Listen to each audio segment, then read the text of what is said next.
Vamos a leer el libro de Jonás, capítulo 1, los versículos 11 a 16. Jonás 1, 11. Y le dijeron: ¿Qué haremos contigo para que el mar se nos aquiete? Porque el mar se iba embraveciendo más y más. Él les respondió: tomadme y echadme al mar, y el mar se os aquietará, porque yo sé que por mi causa ha venido esta gran tempestad sobre vosotros. Y aquellos hombres trabajaron para hacer volver la nave a tierra, mas no pudieron, porque el mar se iba embraveciendo más y más contra ellos. Entonces clamaron a Jehová y dijeron: te rogamos ahora, Jehová, que no perezcamos nosotros por la vida de este hombre, ni pongas sobre nosotros la sangre inocente, porque tú, Jehová, has hecho como has querido. Y tomaron a Jonás y lo echaron en el mar, y el mar se aquietó de su furor. Y temieron aquellos hombres a Jehová con gran temor, y ofrecieron sacrificio a Jehová e hicieron votos. Vamos a orar.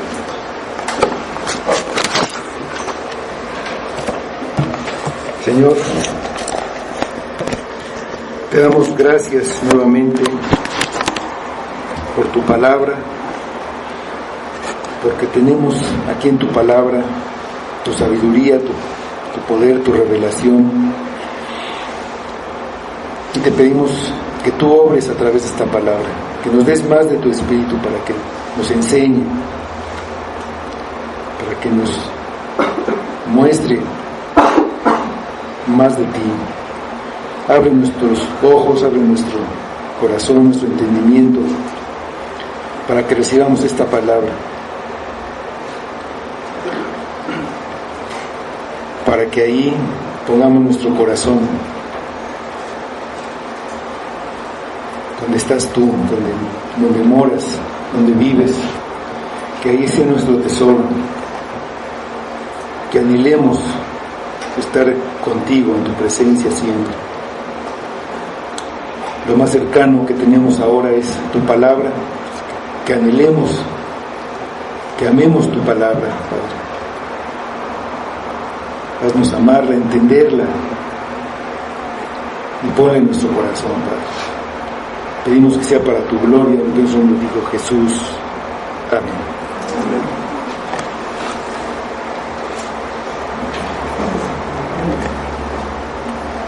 A veces en la casa hay alguna comida que es nueva, que es diferente a lo que se ha comido, y a veces le pregunto a mi esposa: ¿qué es esto? Y me dice: pues a ver, dime qué tiene, pruébame, ¿no? Entonces pues uno lo prueba y se da cuenta de algunas cosas, pero no alcanza a distinguir, a saber todo. Hay cosas ocultas, hay cosas veladas ahí, ¿no? Y luego ya, ¿te gustó? Pues sí, generalmente tengo que decir que sí, ¿no? Porque es peligroso decir que no. Pero dice: bueno, ya ahora sí dime qué tiene. Y me dice: pues tenía albahaca, o tenía ajonjolí. Pues ahora me doy cuenta, ¿no? Pero sabiendo o no sabiendo lo que tiene, la comida de todos modos me fue de provecho, ¿no? Me aprovechó, me alimentó. Y así en la palabra hay cosas que están veladas, ocultas. Y una de las cosas son las figuras que tenemos en el Antiguo Testamento. Pues aquí en los versículos que leímos es obviamente continuación de lo que hemos leído antes.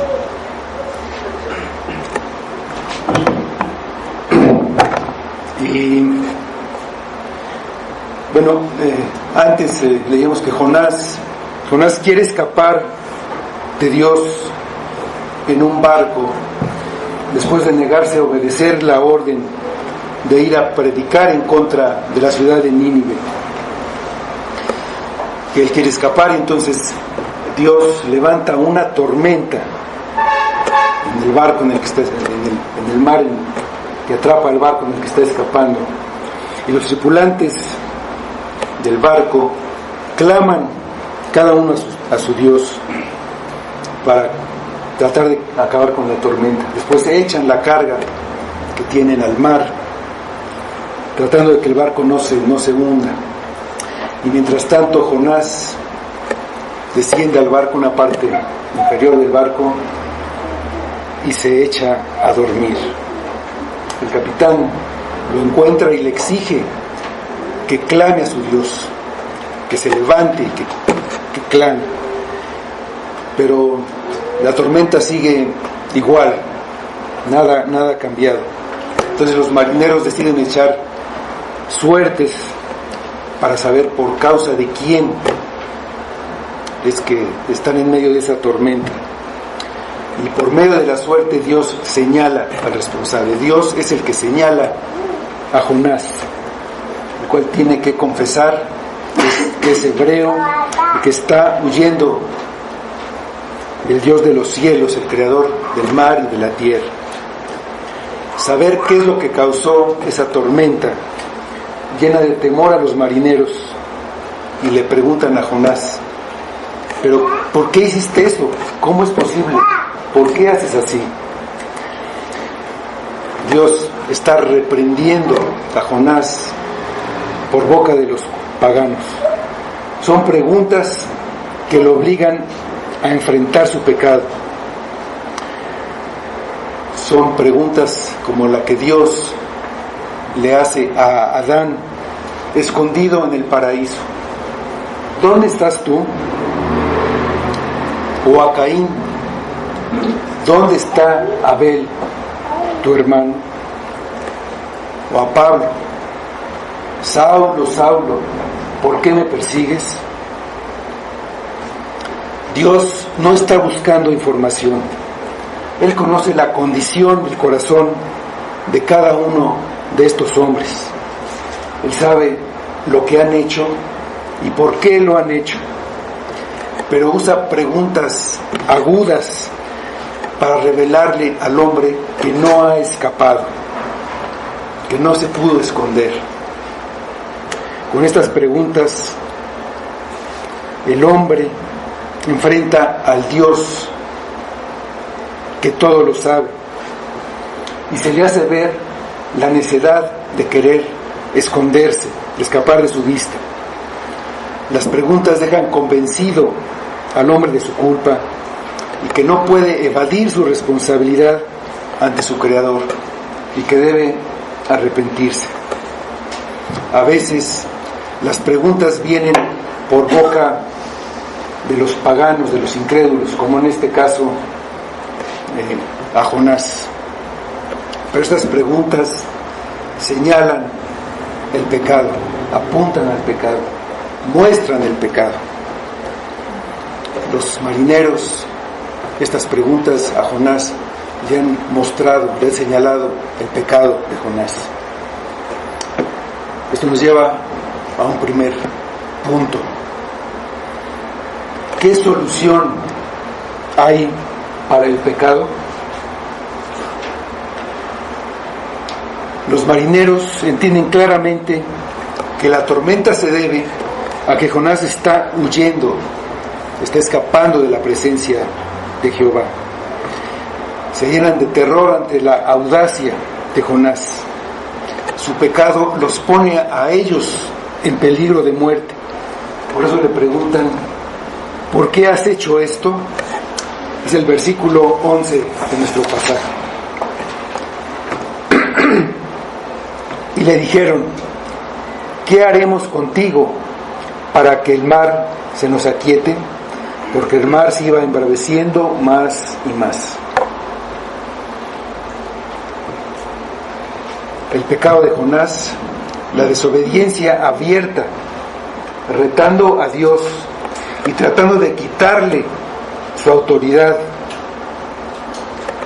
tratando de quitarle la autoridad que tiene. Eso es lo que es el pecado. Cuando el hombre se rebela rechazando obedecer lo que Dios le manda y quiere esconderse de él para salirse con la suya, desata la justa ira de Dios, y esa ira debe ser aplacada. El pecado debe ser compensado, debe ser castigado, debe ser restituida la condición anterior con un acto de juicio y castigo. Los marineros lo saben. Aún en las religiones paganas se ofrecen sacrificios a los dioses, se hace algo que cree que puede calmarlos, que puede agradarles.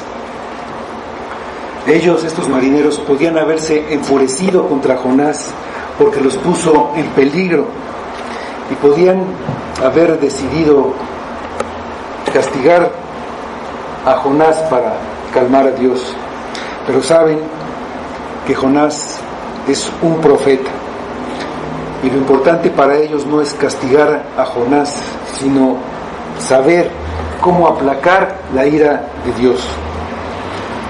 Tal vez Jonás pueda decirles, ellos saben que Jonás debe ser castigado, entonces le preguntan, ¿qué haremos contigo?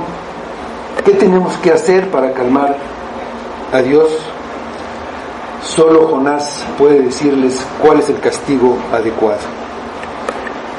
De cierta manera, Dios le pregunta a Jonás por boca de los marineros, ¿qué castigo crees que te mereces? Porque el mar sigue embraveciendo más y más. Jonás confesó su pecado, pero la confesión de Jonás no había sido suficiente para calmar la tormenta. Por el contrario, la tempestad era cada vez más fuerte. El pecado no se remedia solo con confesarlo. El pecado tiene que ser castigado. Debe haber un pago. ¿Qué justicia es en la que no hay una consecuencia para el que desobedece la ley? Si no pasa nada al que desobedece la ley, esa ley no sirve para nada. Es una ley que da lo mismo cumplirla o no cumplirla. Sin que haya una consecuencia por desobedecer la ley, no se puede hacer nada, no hay manera de obligarla a cumplir. Un juez encargado de hacer cumplir la ley no tiene ningún poder para obligar a que se cumpla.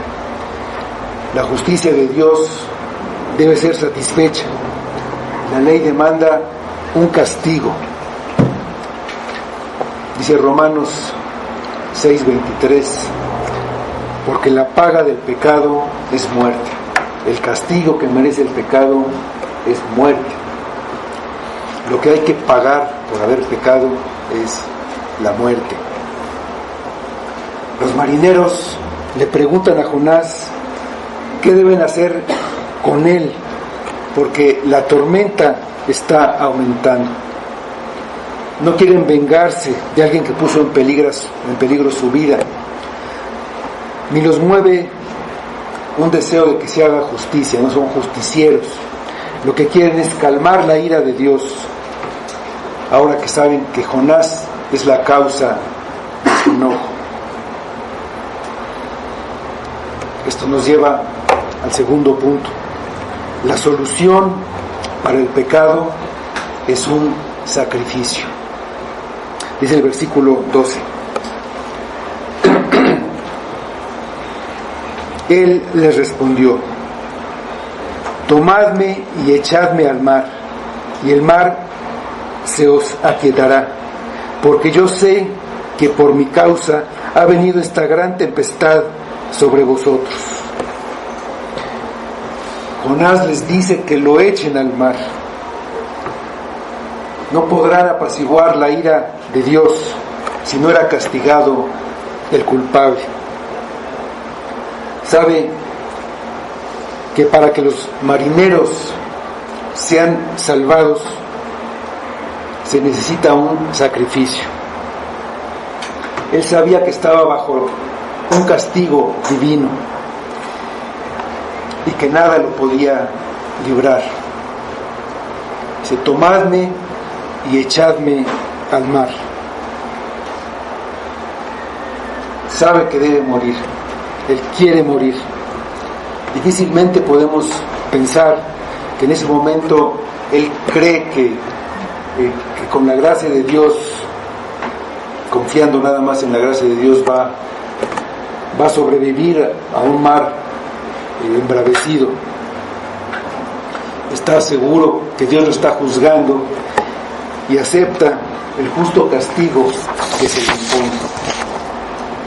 Se da cuenta que los marineros pueden morir por su culpa y quiere que se salven.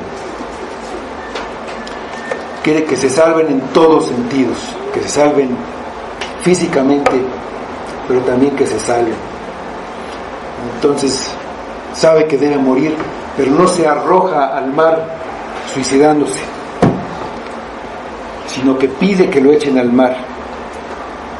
El suicidio sería visto como un acto de desesperación. Los marineros deben ver en su muerte el juicio y la propiciación. Se reconoce culpable y se ofrece a sí mismo como un sacrificio para que los marineros se salven.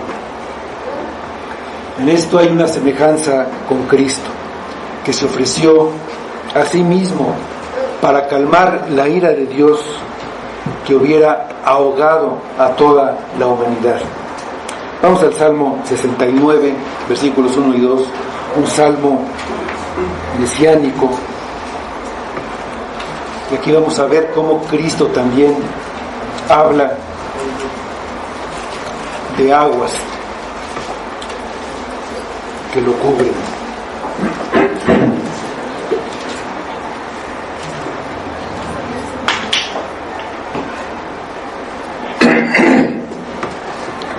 Dice Salmo 69, 1 y 2: Sálvame, oh Dios, porque las aguas han entrado hasta el alma. Estoy hundido en cieno profundo, donde no puedo hacer pie. He venido a abismos de aguas, y la corriente me ha anegado. Dice Jonás: échenme al mar, y el mar se aquietará. Hablando como profeta, les declara que Dios estaría satisfecho con su muerte. Antes echaron al mar su valiosa carga que llevaban en el barco. De cierta manera era como una ofrenda o un sacrificio ofrecido para librarse. Pero se necesita un mejor sacrificio, porque yo sé que por mi causa ha venido esta gran tempestad sobre vosotros. Así Jonás termina de contestar las preguntas de los marineros, diciendo que sabe por qué la tormenta es tan violenta, siendo culpable y sabiendo que merece el juicio. Les dice que lo echen al mar y que si lo hacen, el mar se calmará.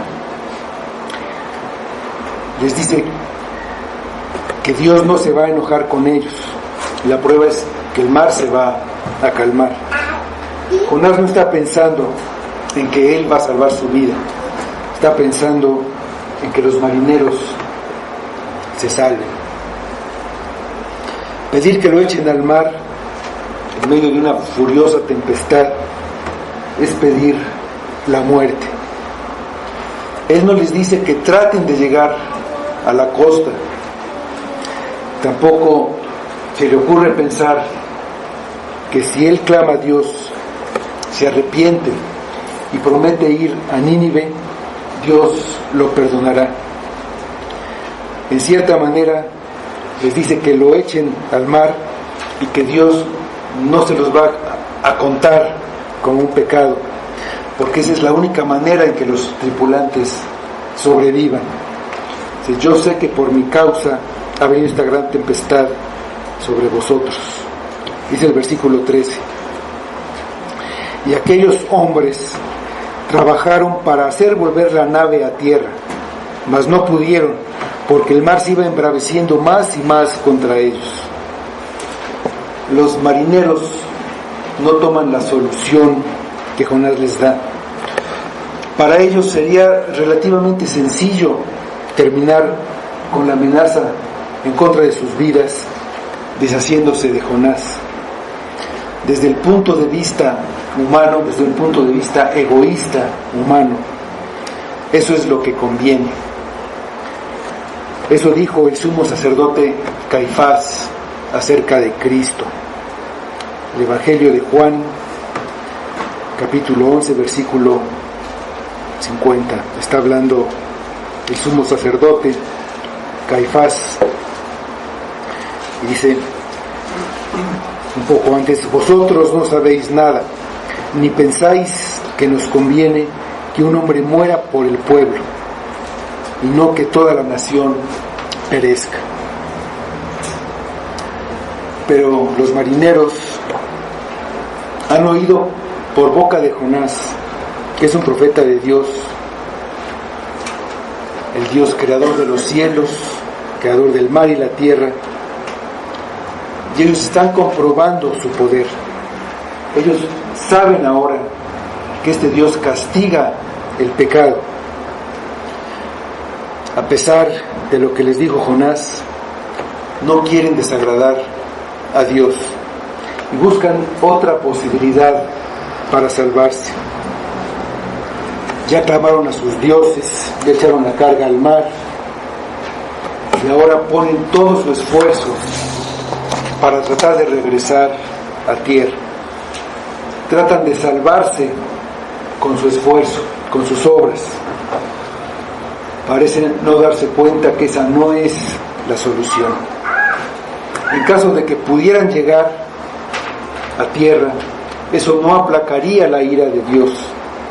En tierra firme, el Dios creador tanto del mar como de la tierra seguiría demandando la obediencia. Y ahora ellos están desobedeciendo lo que Dios les dijo por medio de Jonás, que la única manera de salvar el barco es echar a Jonás al mar. Solo se pueden salvar creyéndole a Dios, por medio de un sacrificio sustitutivo que pague por el pecado y quite la ira de Dios. La solución nunca serán las obras del hombre. Todo lo que haga para salvarse, por más que se esfuerce, no sirve. Dice el versículo: mas no pudieron, porque el mar se iba embraveciendo más y más contra ellos.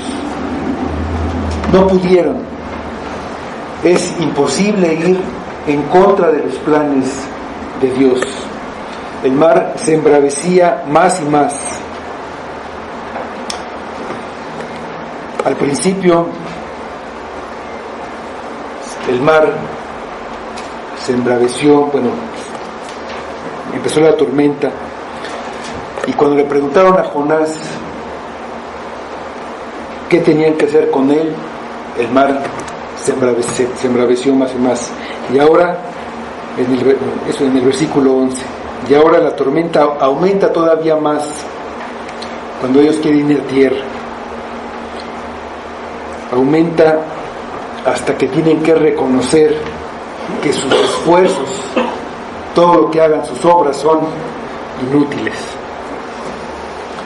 Ellos solo ven la tormenta y el peligro de muerte en el que se encuentran. No ven que atrás de todo está un Dios soberano, cumpliendo todos sus propósitos, tanto para Jonás como para los tripulantes del barco. Pero no podían ver que a final de cuentas la tempestad y el terror que sentían eran con un propósito de salvación y de bendición. En nuestras vidas podemos estar en medio de una tormenta y por más que tratamos de salir, se complica cada vez más y no vemos el propósito de Dios. Lo que tenemos que hacer es lo que hicieron los marineros. Clamar a Dios. Vamos al versículo 14.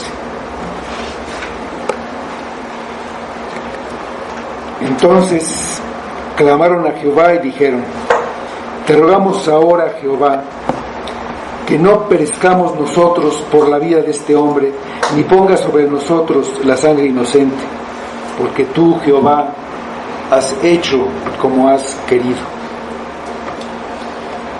En otras versiones, esta primera parte del versículo se traduce: entonces invocaron al Señor. Esta traducción resalta la diferencia. En el versículo 5, cada uno clamaba a su Dios, dando alaridos de angustia ante el peligro.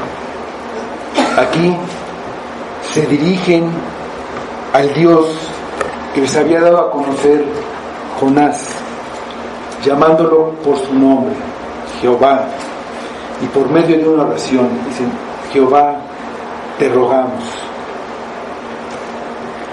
Saben que su salvación no depende de ellos, nada de lo que hicieron les sirvió.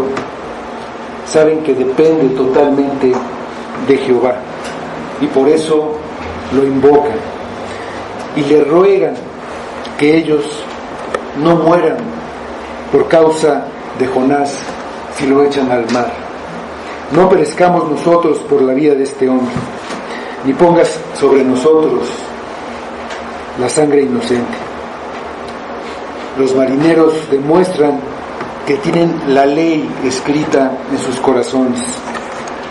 Saben que no se puede derramar sangre sin que Dios lo demande. Derramar sangre hablando de matar a un hombre. Dice Génesis 9:5, o sea, Génesis 9:5. También esto está, obviamente, en la ley que dio Dios a Moisés en el monte Sinaí. Pero desde antes está estipulado que no podemos matar a alguien. Dice Génesis 9:5: porque ciertamente demandaré la sangre de vuestras vidas, de mano de todo animal la demandaré, y de mano del hombre, de mano del varón, su hermano, demandaré la vida del hombre. Dice, sigue diciendo el versículo, termina diciendo: porque tú, Jehová, has hecho como has querido. Los marineros han reconocido a Jehová como el Dios verdadero al que ofendió Jonás. Saben que es el autor de la tempestad, que tiene el derecho y el poder de hacer justicia contra el profeta rebelde, y se someten a su soberanía. Así como levantó la tempestad, la puede terminar cuando quiera. Ellos ya han decidido echar a Jonás al mar para que la tormenta se calme. Antes de hacerlo, oran. Por un lado, saben que echar a Jonás al mar equivale a matarlo, y no quieren hacerlo. Por otro lado, saben que no pueden desobedecer a Dios. Aunque quieran desobedecer, no podrán. Si ellos no echan a Jonás al mar, la tempestad aumentará hasta que el barco se hunda, y entonces Jonás de todos modos terminará en el mar. Pero ahí la diferencia es que ellos también caerán al mar, y entonces ellos morirán. La tempestad en aumento ha confirmado la sentencia en contra del profeta desobediente, y ellos van a cumplir la voluntad de Dios, quieran o no quieran. Pero ellos no quieren la responsabilidad, no quieren sufrir las consecuencias. La voluntad de Dios es buena y justa. Así lo entendieron. Lo que Dios dice es lo correcto. Dios ha hablado por medio de la tempestad y por medio de Jonás. Eso es lo que se debe hacer, porque tú, Jehová, has hecho como has querido. Dice el versículo 15. Y tomaron a Jonás y lo echaron al mar, y el mar se aquietó de su furor. Jonás había dicho: tomadme y echadme al mar, y el mar se os aquietará. Esto es exactamente lo que hacen los marineros. La obediencia a Dios de la manera como Él dice es lo que le agrada. No podemos agradar a Dios y hacer las cosas como nosotros pensamos, sino como Dios dice. Para satisfacer la justicia de Dios no son suficientes los esfuerzos humanos. Para calmar su ira y aquietar la tormenta, que es el resultado de su ira, es necesario ofrecer un sacrificio que borre las culpas, una víctima expiatoria.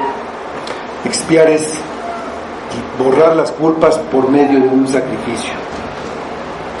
En la ley de Moisés, estaban detallados los sacrificios que prefiguraban la consagración de Cristo hasta la muerte.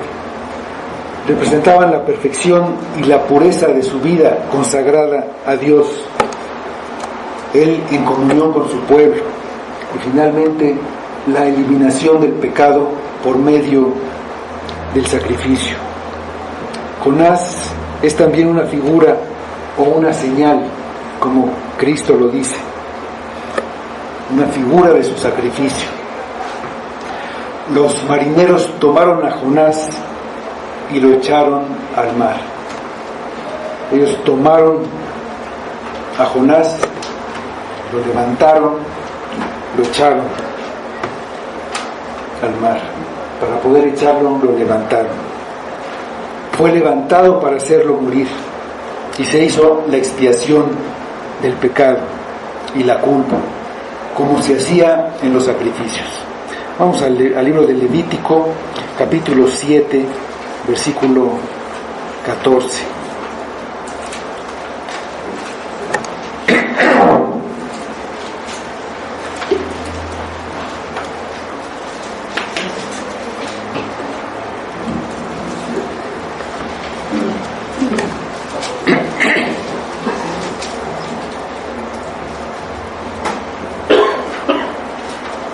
Dice Levítico 7:14, aquí está el libro de Levítico hablando de los sacrificios, detallándolos, y dice este versículo: y de toda la ofrenda presentará una parte por ofrenda elevada a Jehová, y será del sacerdote que rociere la sangre de los sacrificios de paz. Cristo, como sacrificio, como una víctima expiatoria por el pecado y la culpa de su pueblo, fue levantado, como Él mismo lo dijo. Vamos al Evangelio de Juan, capítulo 3, versículos 14 y 15. Ahí en la cruz, primero fue Cristo clavado en la cruz, y la cruz fue levantada, fue puesta en posición vertical, como una ofrenda a Dios, fue levantado. Dice Juan 3, 14 y 15: y como Moisés levantó la serpiente en el desierto, así es necesario que el Hijo del Hombre sea levantado, para que todo aquel que en Él cree no se pierda, mas tenga vida eterna. Las ofrendas por eso se levantaban, y se mecían y se presentaban, se ofrecían a Dios de esta manera. Hay muchas semejanzas entre Jesús y Jonás. Jonás puso su vida por su propia voluntad. Ahí en el Evangelio de Juan, capítulo 10, versículos 17 y 18, dice Jesús: por eso me ama el Padre, porque yo pongo mi vida para volverla a tomar. Nadie me la quita, sino que yo de mí mismo la pongo. Tengo el poder para ponerla y tengo poder para volverla a tomar. Este mandamiento recibí de mi Padre. Él puso su vida porque Él quiso, pero no es un suicidio. Él fue entregado a los gentiles para que ellos lo mataran. Él se entregó a sí mismo. Dice en Mateo 20, 18 y 19, también hablando Jesús, dice: he aquí, subimos a Jerusalén, y el Hijo del Hombre será entregado a los principales sacerdotes y a los escribas, y le condenarán a muerte, y le entregarán a los gentiles, para que le escarnezcan, le azoten y le crucifiquen, mas al tercer día resucitará. Después que los marineros echaron a Jonás al mar, y el mar se aquietó, se llenaron de terror. Lo mismo pasó con los gentiles, que fueron testigos de lo que pasó cuando Jesús murió. Vamos al Evangelio de Mateo 27, capítulo 27, versículo 54.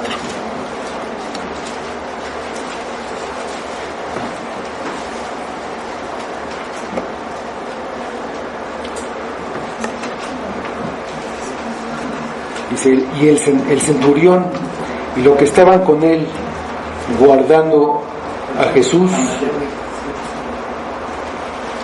visto el terremoto y las cosas que habían sido hechas, temieron en gran manera y dijeron: verdaderamente este era Hijo de Dios. Hay muchas semejanzas, pero desde luego hay muchísimas diferencias entre Jesús y Jonás, como las hay en todas las figuras de Cristo en el Antiguo Testamento, de personas como Abraham, como David, como Moisés y Cristo, y también como los sacrificios imperfectos presentados por un sacerdote imperfecto que se tenían que repetir muchas veces, pero apuntaban a un sacrificio único y perfecto de Cristo, hecho una vez y para siempre. La historia de Jonás apunta hacia Jesucristo. Jonás era una señal. Los marineros echaron a Jonás al mar y la tormenta, de una manera milagrosa, se calmó.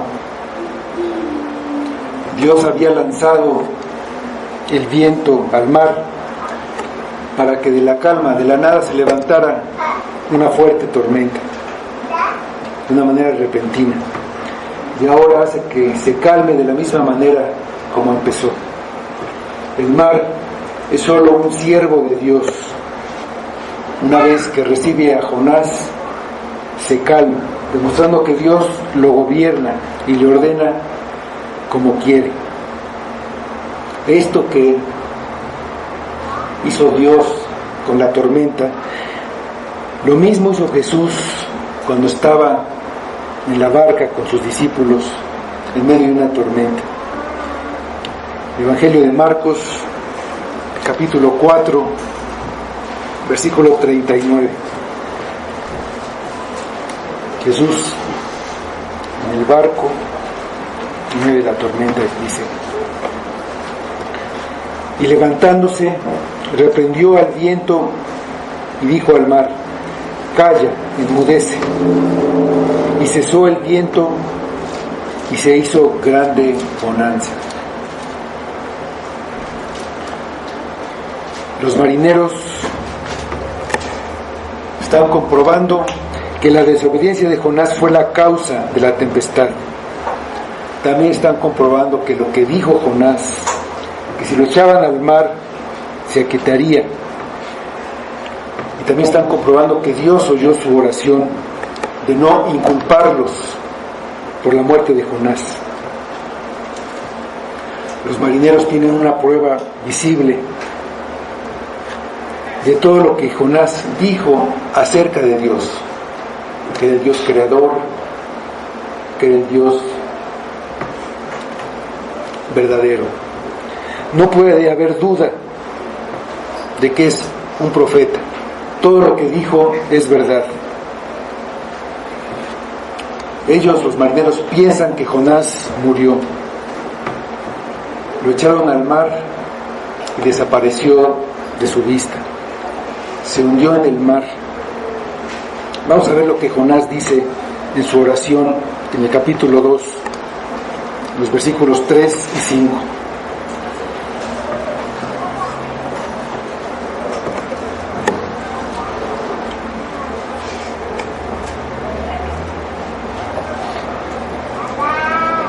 Dice Jonás: me echaste a lo profundo, en medio de los mares, y me rodeó la corriente.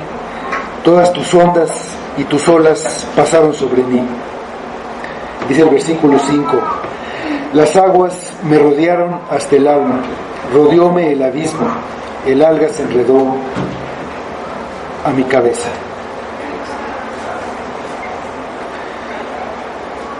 Aunque ellos hubieran visto a Jonás devorado por el pez, por el gran pez, para ellos Jonás murió. El sacrificio está hecho. Jonás murió y el mar se calmó. Eso nos lleva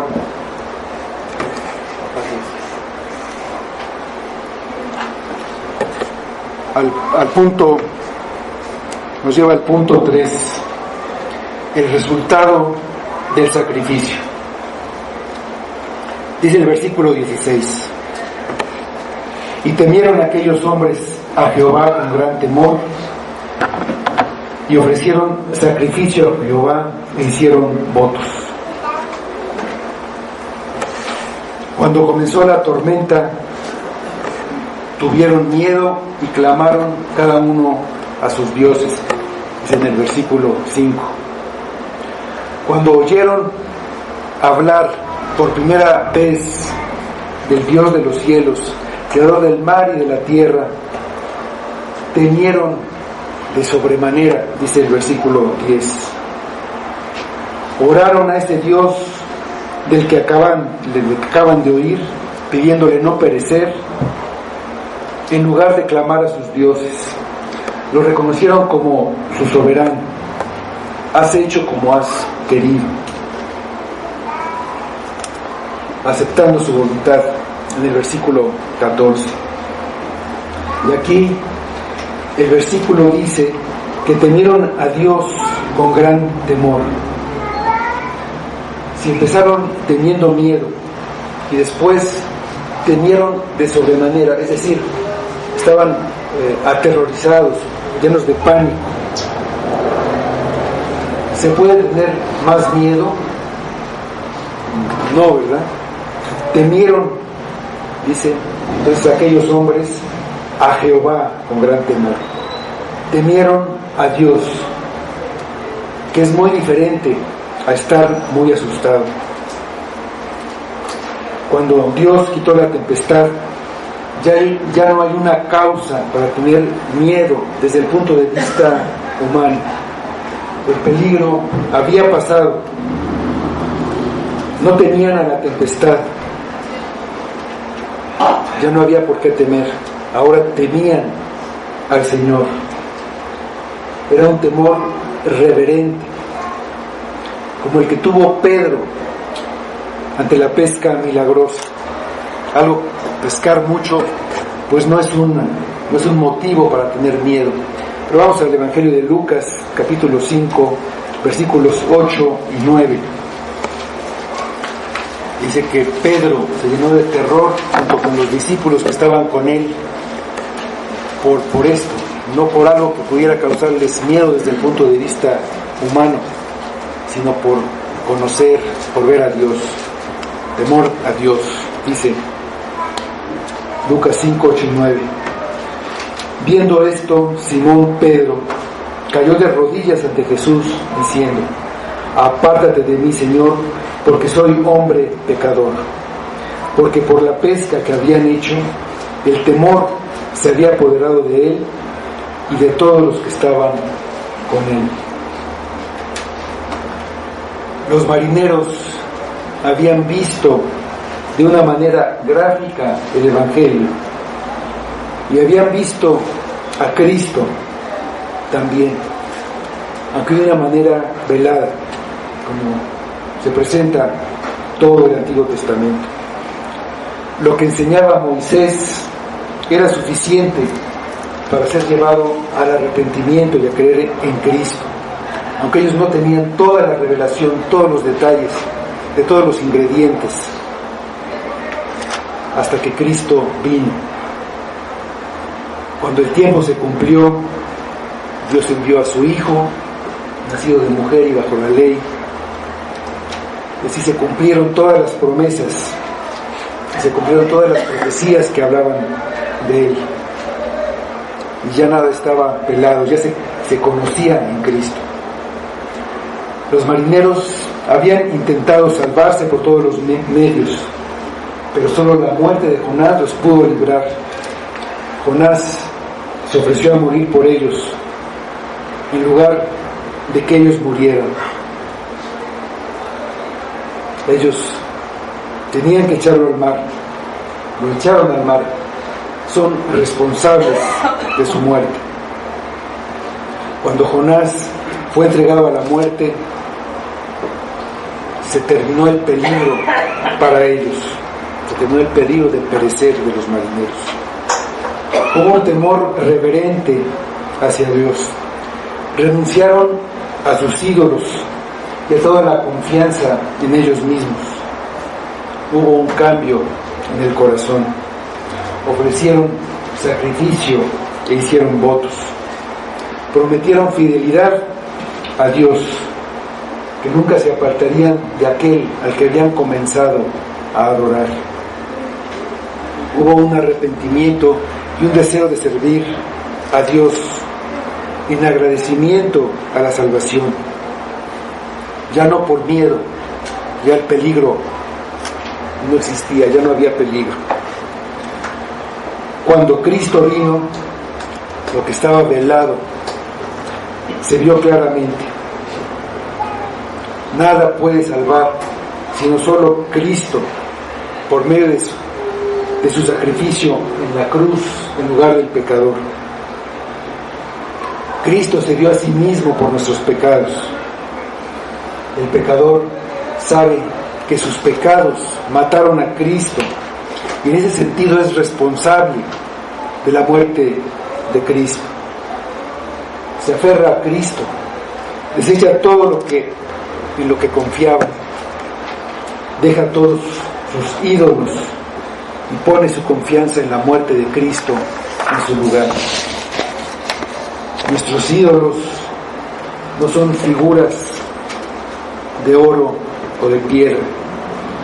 Nuestros ídolos son en lo que confiamos, en lo que ponemos antes que Dios, algo que tenemos o que buscamos tener para poner ahí nuestra confianza.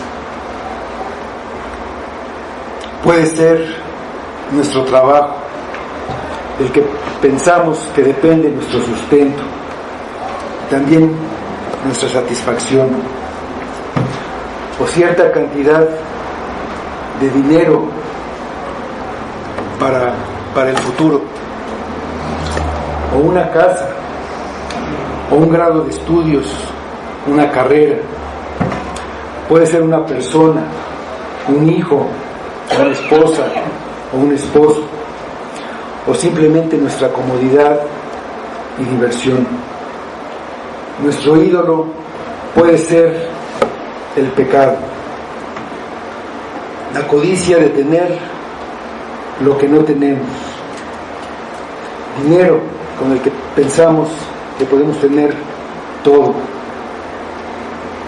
o un pecado que nos ofrece algún tipo de gozo o de felicidad, un pecado que nos atrapa, como el alcohol o la lujuria.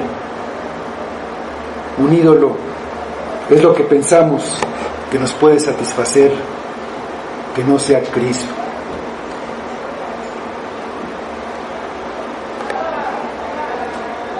Judas, aquí están estas 30 monedas con el que vas a solucionar todos tus problemas y vas a ser feliz. Eso es lo que Judas idolatraba.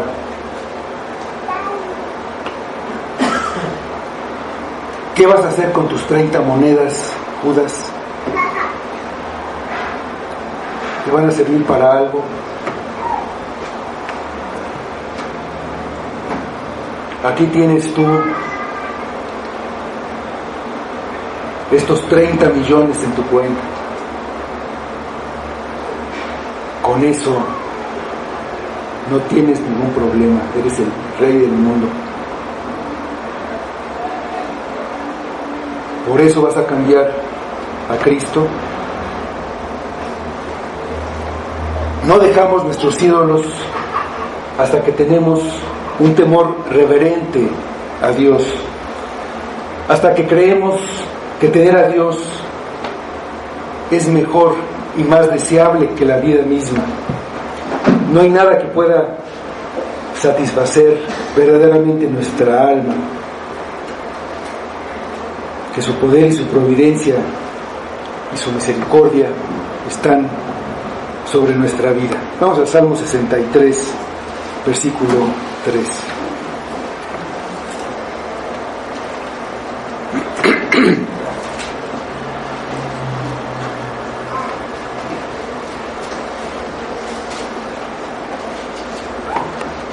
Dice: porque mejor es tu misericordia que la vida, mis labios te alabarán.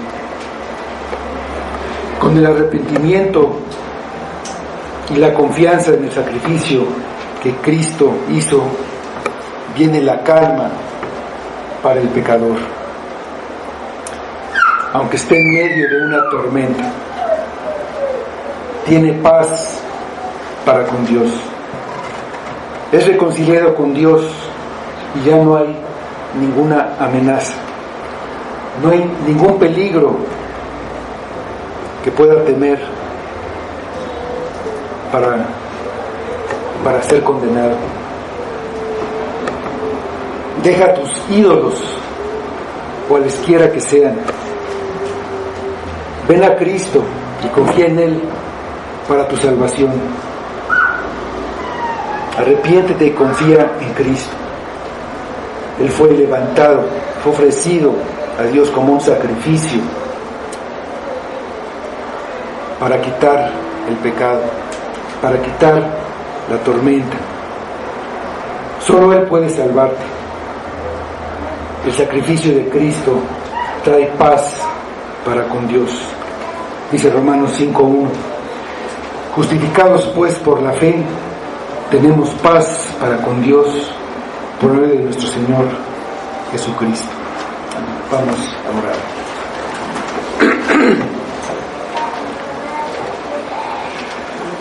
Señor, te damos nuevamente gracias por tu palabra y te pedimos que tú la uses como solo tú la puedes usar por medio de tu Espíritu, que la uses con poder, que tú le des poder, que a través de ella traigas lo que tú quieres, tus propósitos, que a través de ella traigas salvación, que a través de ella traigas edificación a nuestras vidas, que te podamos conocer, que te podamos desear, que sea mejor tu misericordia que cualquier cosa que podamos tener en la vida, que lo podamos ver tu gloria, tu poder.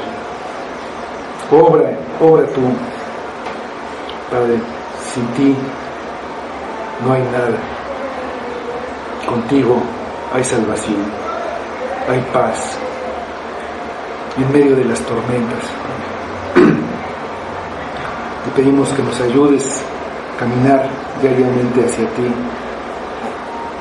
creyendo tu palabra, creyendo a Cristo, creyendo en su sacrificio, creyendo que fue nuestro lugar, que fue ofrecido Él, levantado en la cruz para nuestra salvación. Obra tú, Padre, lo pedimos para tu gloria, lo pedimos en nombre de Cristo. Amén.